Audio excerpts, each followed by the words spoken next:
Hi, I'm Melissa Benoist. I am currently on the show Supergirl on the CW, and I am a survivor of domestic violence.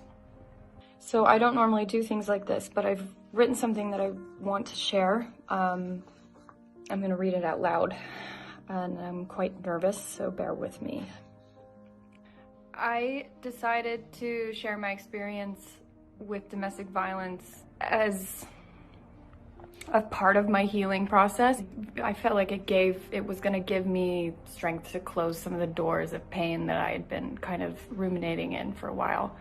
The stark truth is, I learned what it felt like to be pinned down and slapped repeatedly, punched so hard the wind was knocked out of me, dragged by my hair across pavement, head-butted, pinched till my skin broke, shoved into a wall so hard the drywall broke, choked. I learned to lock myself in rooms, but quickly stopped because the door was inevitably broken down. I learned not to value any of my property, replaceable and irreplaceable. I learned not to value myself.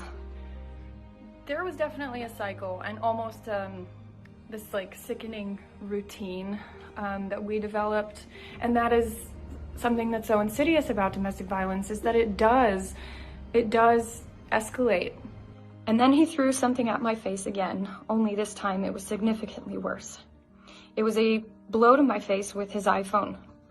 The impact tore my iris, nearly ruptured my eyeball, lacerated my skin, and broke my nose.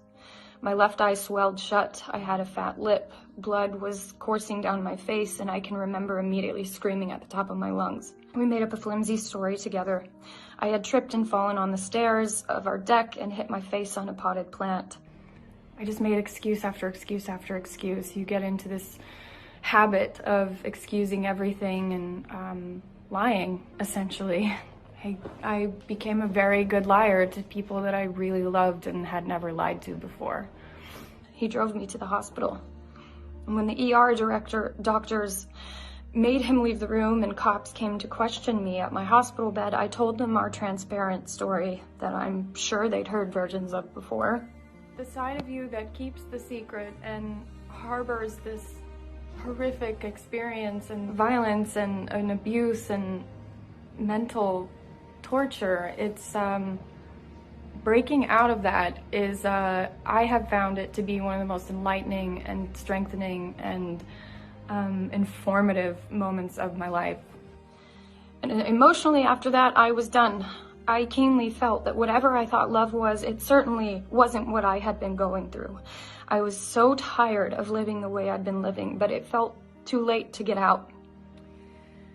I think I'd want to share with women today that are experiencing it now, especially during this pandemic, that there is help out there. People do care. Just because it might feel like you are more trapped than ever, and it's worse than it's ever been, but it is possible, and you deserve to have a different life and to find love that doesn't hurt you, and that exists.